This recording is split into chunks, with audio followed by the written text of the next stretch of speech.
The first drop touches a window pane somewhere in the northern district, a single crystalline note in the vast symphony about to unfold, then another, and another.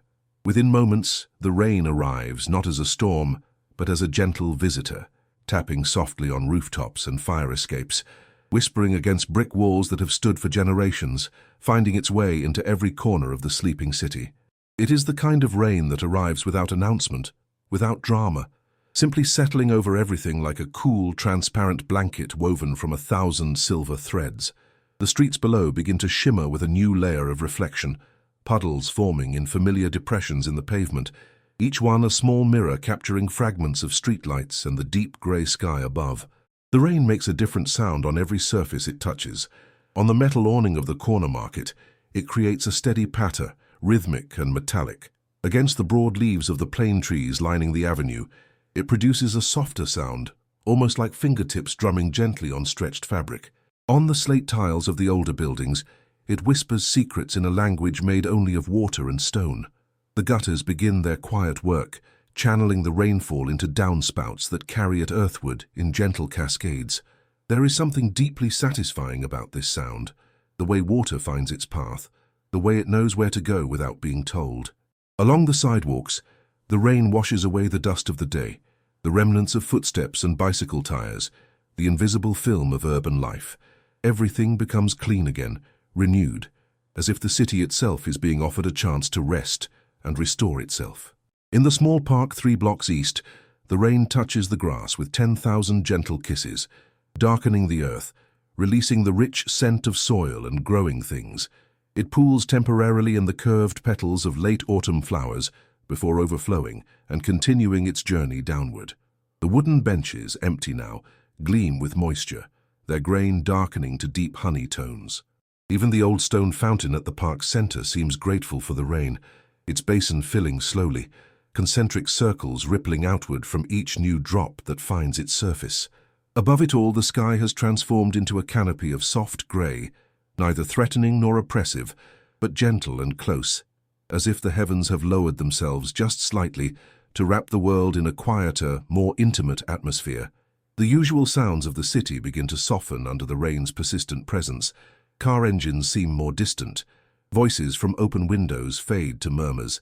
The sharp edges of the day blur and smooth. This is the rain's gift. Not silence, but a different kind of sound, one that invites everything beneath it to slow down, to breathe more deeply, to remember what rest feels like. Let us step away from the demands of daylight and find shelter in this gentle evening. The rain outside will keep the world at a comfortable distance, while we discover a different kind of peace, one measured not in grand gestures, but in small, deliberate rituals that restore the soul. Tonight, we will witness how simple things, a piece of vinyl, a turning turntable, a melody finding its way through the air, can transform a weary spirit and guide us toward the rest we truly need. Find a comfortable place, close your eyes and let the rain outside become your first companion in this journey toward tranquility. The story we are about to enter is one of quiet comfort and gentle restoration.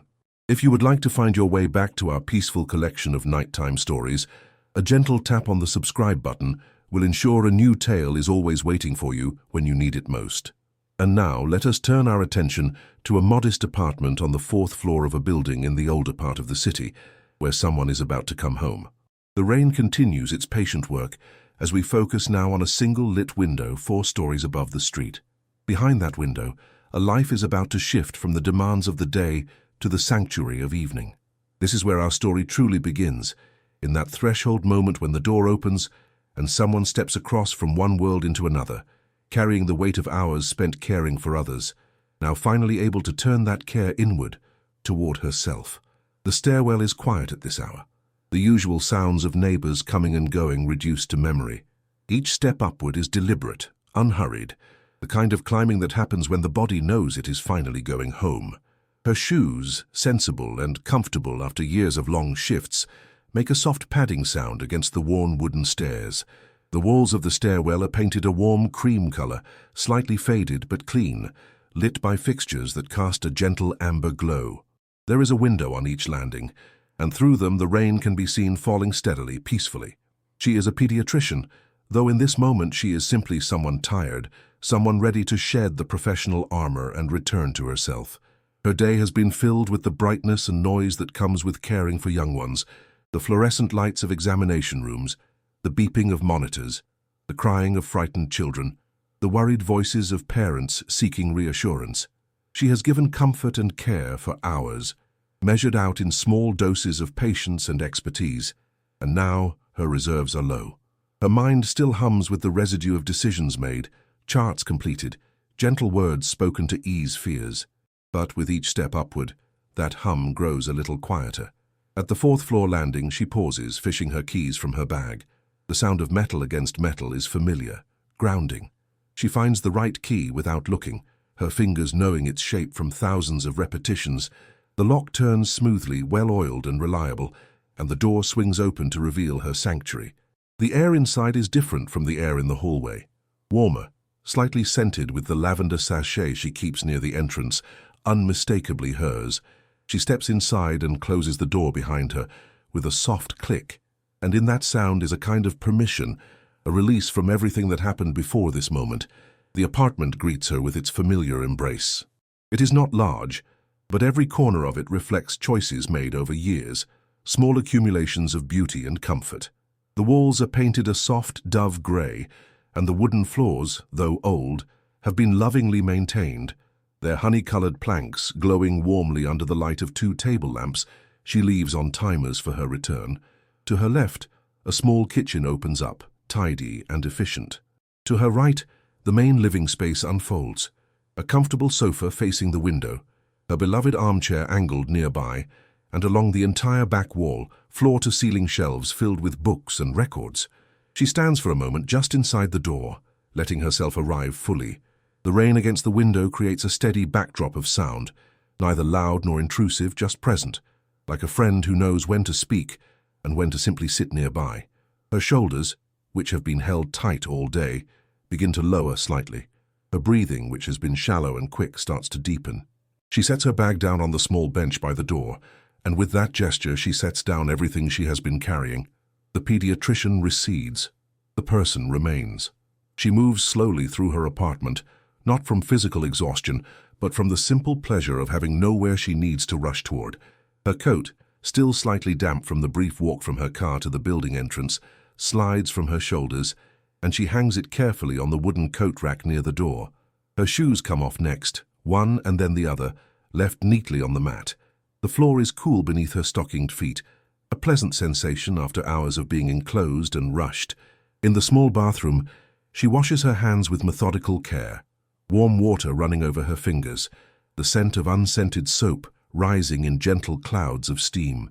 She looks briefly at her reflection in the mirror, noting the tiredness around her eyes, the way her hair has come slightly loose from its practical style, but she does not judge what she sees. Instead, she simply acknowledges it. Yes, it has been a long day. Yes, she has given much, and now it is time to receive something in return. She dries her hands on a soft towel and returns to the main room. Her attention turns naturally toward the back wall, toward the shelves that hold her most treasured possessions. The record collection has grown over nearly 2 decades, built album by album, from visits to small shops in various neighborhoods, from online marketplaces where patient collectors sell their carefully maintained treasures, and from the occasional discovery at estate sales where entire lifetimes of musical love are offered to new homes. Each record has a story, a memory of when and where it was found, what drew her to it, what it has meant to her in the time since. She approaches the shelves with a sense of ritual, her eyes moving across the spines of the albums, reading titles and artist names like a familiar poetry. There are classical recordings here, jazz standards, folk music from distant countries, film soundtracks, and experimental compositions that blur the boundaries of genre. They are organized by a system only she fully understands, not alphabetically, but by feeling, by mood, by the kind of comfort they offer. Some records are for mornings, bright and energizing. Others are for afternoons, contemplative and steady. And then there are the records for evenings like this, for moments when the world needs to be gently pushed away and replaced with something pure and simple and beautiful. Her fingers trail along the edge of the shelf, feeling the slight variations in thickness, where some albums have gatefold covers and others are simple sleeves. She is not thinking consciously about which record to choose. Instead, she is letting her intuition guide her, trusting that her hands will know what her heart needs before her mind can articulate it. The rain continues outside, a steady companion to this quiet selection process. And then her fingers pause. They have found what they were searching for. She slides the album gently from its place on the shelf, and even before she looks at the cover, she knows it is exactly right for this moment. The album in her hands is one she has owned for 7 years, purchased from a small music shop in the Arts District during a rare free Saturday afternoon. The cover is simple, elegant, a photograph of piano keys in soft focus, black and white, with the artist's name printed in understated serif font across the top. The record inside features solo piano compositions, pieces written and performed by a musician who understands that sometimes the most profound statements are made with the fewest notes, with space and silence given equal importance to sound. She holds the album carefully by its edges, feeling its weight, which is somehow both substantial and delicate. The cardboard sleeve has softened slightly over the years, its corners no longer sharp, but gently rounded from repeated handling. There is a small coffee ring stain on the back, barely visible, from an evening 2 winters ago when she fell asleep in her chair with a cup balanced on the armrest. The stain does not bother her. If anything, it makes the album more precious, a mark of the life they have shared together, this collection of music and this person who loves it. She opens the sleeve with practiced care, tilting it so the record slides partially out into her waiting hand. The vinyl itself is in beautiful condition, black and glossy, its grooves catching the light from the table lamps and creating subtle rainbows at certain angles. She has always been meticulous about handling her records properly, never touching the playing surface, always holding them by the edges or the label. This care shows in the quality of sound they still produce, even after hundreds of playings. There is something deeply satisfying about this level of care, about treating objects with the respect they deserve, about maintaining beauty through attention and gentleness. The record feels smooth and cool in her hand as she walks toward the turntable, which sits on a low credenza against the wall opposite the window. The turntable itself is a vintage model, restored and maintained by a specialist in audio equipment who works out of a cluttered shop near the waterfront.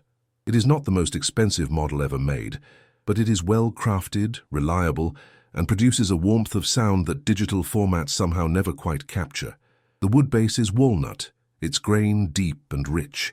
The tone arm is balanced perfectly, the stylus recently replaced, the motor running smooth and true. She sets the record down on the felt mat that covers the platter, centering it carefully over the spindle. This is a moment she never rushes. The record must be properly seated, perfectly centered, or the music will not play as intended. She makes a small adjustment, rotating the album slightly, then steps back to confirm it looks right. Satisfied, she reaches for the power switch, and the turntable begins its rotation. The platter turns at exactly 33 1/3 revolutions per minute, a speed that has remained standard for decades, a constancy in a world of constant change. She lifts the tone arm with gentle pressure on its lever, watching as it rises smoothly, the stylus catching the light like a tiny diamond, which, in essence, it is. A carefully shaped crystal designed to read the microscopic valleys and ridges carved into the vinyl, translating physical topography into electrical signals that become, through the magic of amplification and speakers, music. She moves the arm toward the edge of the record, guiding it to the lead-in groove, that silent spiral that precedes the first track. Her hand is steady, her breathing is calm, and then she lowers the arm with the gentlest possible touch. There is a moment, brief but profound, when the stylus first makes contact with the spinning record, a moment of anticipation, a moment of crossing a threshold. And then it begins. The soft crackle and pop that is the signature of vinyl, the sound of the physical meeting the physical, of a needle riding through a landscape carved into plastic decades ago. This sound, which digital purists might call imperfection, is to her ears the sound of authenticity, of something real and present and happening in this moment. It lasts only a few seconds, this opening crackle, but it is as much a part of the experience as the music itself. And then the first note emerges, a single piano note, clear and pure, held for several long seconds before being joined by another. The piece begins not with flourish or announcement, but with simplicity, with a statement so quiet and honest that it demands attention through its very gentleness. The tone is warm, resonant, recorded in a space with just enough natural reverb to give the sound dimension without clouding it. She can hear the felt hammers striking the strings, can sense the decay of each note as it rings out into the air of the recording studio and is captured, preserved, delivered now into her living room years later. She stands motionless by the turntable for the first full minute of the piece, eyes closed, simply listening. The melody is neither happy nor sad, but something more subtle, something contemplative and accepting. The tempo is patient, allowing each phrase to complete itself fully before moving to the next. There are no sudden dynamic shifts, no attempts to startle or impress. The pianist plays with the confidence of someone who knows that the quiet truth is more powerful than any dramatic gesture. The rain outside seems to hear the music and respond to it, or perhaps it is the other way around. Perhaps the music is responding to the rain. Either way, they find a kind of harmony together, the natural percussion of water on glass and metal blending with the crafted percussion of hammers on strings. She opens her eyes and looks toward the window, seeing the rivulets running down the pane, the distorted lights of the city beyond, everything softened and made abstract by water and distance. As the second track begins, flowing seamlessly from the first, she becomes aware of something she had not consciously noticed before this moment. The rhythm of the piano piece, with its gentle ebb and flow, its pattern of notes rising and falling in unhurried waves, matches almost exactly the rhythm of the rain against her window. It is not a perfect synchronization, not some miraculous coincidence, but rather a harmony of similar patterns, two natural rhythms that happen to be unfolding at compatible tempos. The piano plays a phrase, 3 notes ascending, a pause, 2 notes descending, a longer pause. The rain responds with its own pattern. A gust of wind drives a handful of drops against the glass in a sudden rush, then settles back into its steady patter. Neither is following the other, yet they seem to be in conversation. Two voices speaking the same language of gentle repetition and organic variation. This realization brings a small smile to her face, a moment of unexpected delight in the middle of her quiet evening. She has listened to this record dozens of times, in many different circumstances and states of mind. She has played it on clear nights when the stars were visible through her window, on winter mornings when snow muffled all the city sounds, on spring afternoons when birdsong drifted in through the open casement. But she has never before listened to it while rain was falling, and now she understands that she has been waiting all this time for this particular combination, this specific marriage of recorded music and natural weather, without knowing she was waiting. It is a small discovery, insignificant perhaps to anyone else, but to her in this moment it feels like being given an unexpected gift, like finding an extra verse in a beloved poem, like learning that a favorite painting has a detail she never noticed before. The day she has lived through, with all its demands and intensities, suddenly feels more bearable, even worthwhile, because it has led her to this evening, this rain, this music, this perfect, accidental harmony. She realizes, too, that she has found what she did not know she needed. Not distraction from the day's challenges, not escape from her tiredness, but rather a kind of transformation of them. The music and the rain are not erasing what came before.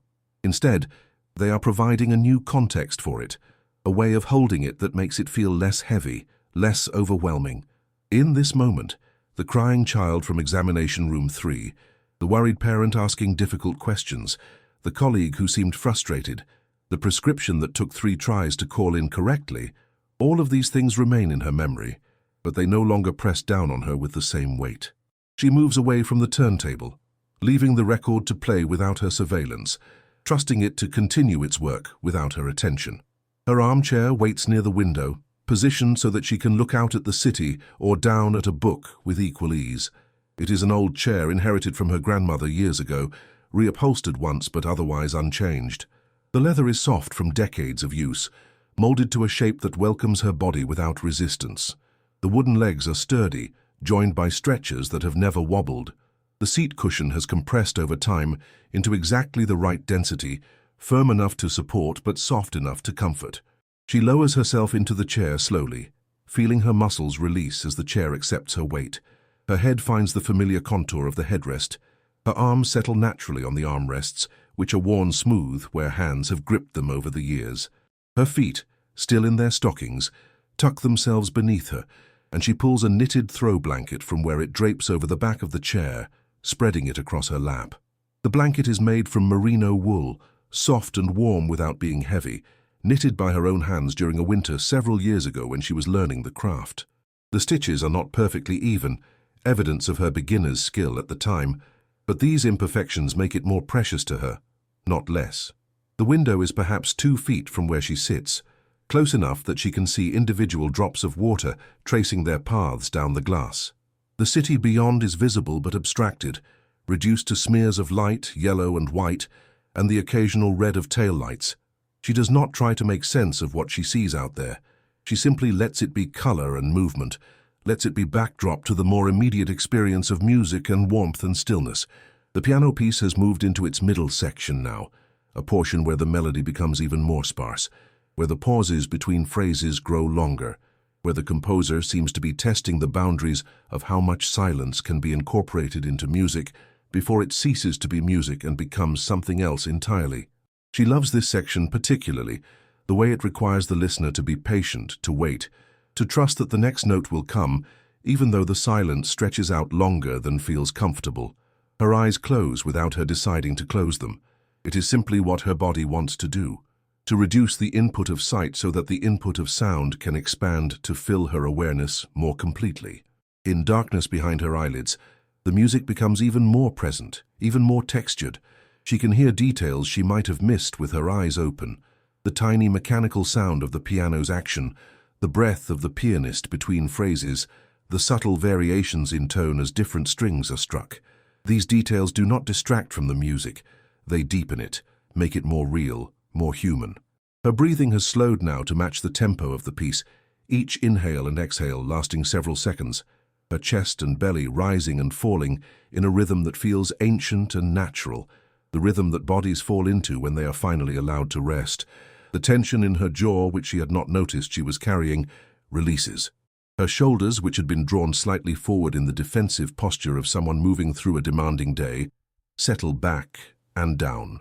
Her hands, which have been gripping and gesturing and writing and examining for hours, lie still and open on the armrests, empty and at peace. Time begins to behave differently, the way it always does in moments of deep rest. Minutes might be passing, or perhaps it has only been seconds.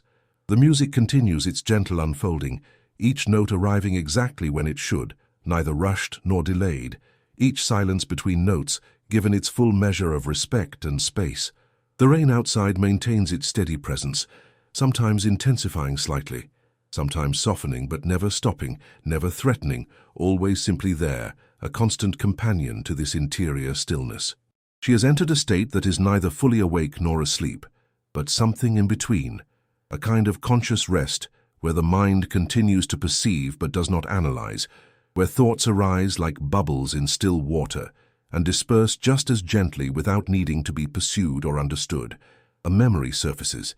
Her grandmother in this same chair decades ago, reading aloud from a picture book, while she sat on the floor at her feet, the sound of her grandmother's voice blending with the tick of an old clock on the mantel. The memory is not painful or nostalgic. It simply is. A moment from the past touching a moment in the present and then releasing, floating away on the current of piano notes. Another thought arrives, this one about a patient she saw today, a small boy with bright eyes who had been afraid of the stethoscope until she let him listen to his own heartbeat, and the wonder that had transformed his face when he heard that steady rhythm inside his chest. She had said to him, "That is the sound of you being alive, and it is a beautiful sound." And he had smiled, no longer afraid. The memory does not burden her now. Instead, it reminds her why she does what she does, why she returns day after day to those bright rooms and worried faces. There is meaning in it. There is value.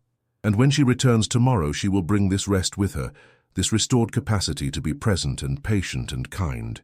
The music and the rain weave together so completely now that she cannot separate them in her awareness.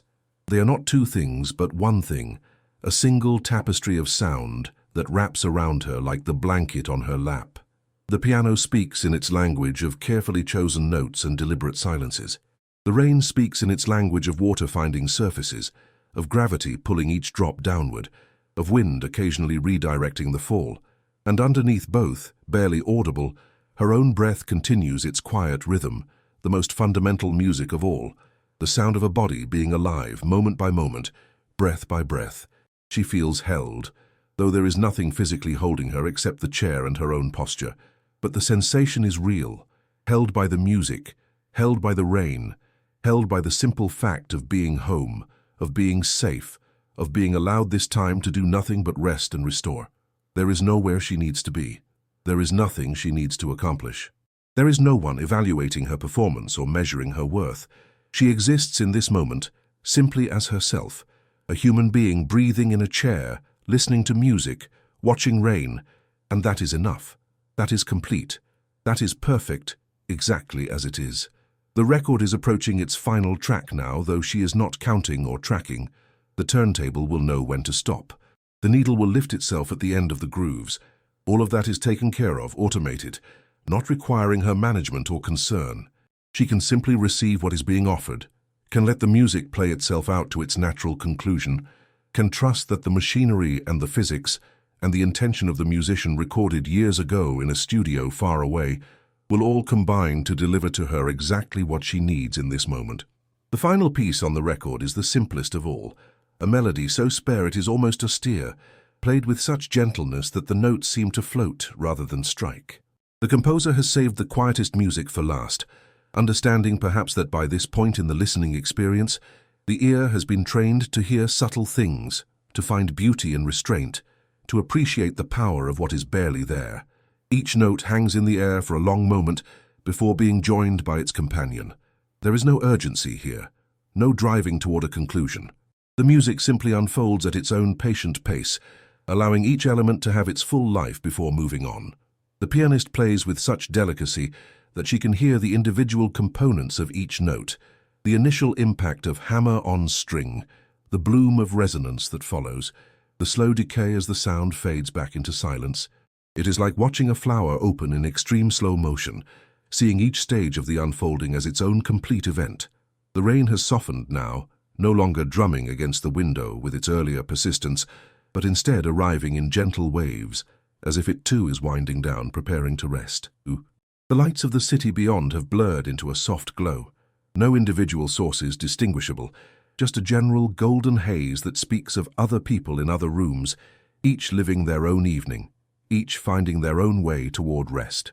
She feels connected to them, to all those unknown neighbors and strangers, all of them sheltered from the rain, all of them moving through their own rituals of transition from day to night. The piece ends with a single note, held longer than any that came before it, allowed to ring out into the space of the recording until it fades completely into silence. And then there is only the rain and the soft crackle of the needle reaching the end of the groove, riding the smooth outer ring of vinyl in gentle circles, waiting to be lifted. But she does not get up to lift it. She remains in her chair, eyes still closed, breathing still slow and deep, letting the rain be the only music now, letting that be enough. The mechanical arm of the turntable engages its automatic return, and with a soft click and whir, the needle lifts and swings back to its rest. The motor stops, and the record ceases its spinning. In the sudden absence of that subtle mechanical sound, the room feels even quieter, even more still, but it is not an empty stillness. It is a full one, pregnant with rest and peace and the simple satisfaction of having arrived at exactly where she needed to be. She could open her eyes now. She could get up and move toward the next task of her evening, preparing a simple meal perhaps, or washing her face and changing into sleeping clothes, but she does not. Not yet. For a few more minutes she remains exactly as she is, held in the aftermath of music, wrapped in the sound of rain, residing fully in this present moment that asks nothing of her and gives everything. The rain continues its gentle work, washing the city clean, darkening the pavement, filling the gutters, nourishing the soil in window boxes and park gardens.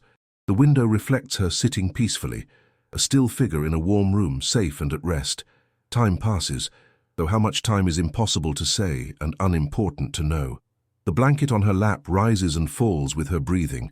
The chair holds her without complaint. The shelves of records stand ready for another evening, another need, another careful selection and ritual of playing. She is exactly where she needs to be. She has found what she was looking for without knowing she was searching. The chaos of the day has not been erased, but it has been transformed, placed in a new context where it no longer weighs so heavily. Tomorrow she will return to the bright lights and the worried voices, to the demands and the decisions, to the careful work of tending to other people's children. But tonight, she tends to herself. Tonight, she is home. Our story has reached its natural resting place, just as she has reached hers. The rain falls, the music has played, the evening has gentled everything it has touched. And in a comfortable chair by a rain-streaked window, a tired soul has found restoration in the simplest of ways, by allowing beauty to be enough, by trusting that small rituals have power, by remembering that we are allowed to rest. For those of you still listening, perhaps from your own comfortable place, your own shelter from whatever storms the day has brought, I hope this story has offered you a moment of peace. If you found comfort in our time together, a quiet like helps these stories find others who might need them. And if you subscribe, our small collection of gentle tales will be here waiting whenever you need to return. Thank you for letting me share this rainy evening with you. May your own rest be deep and restorative. May you wake tomorrow with renewed strength. Sleep well. Good night.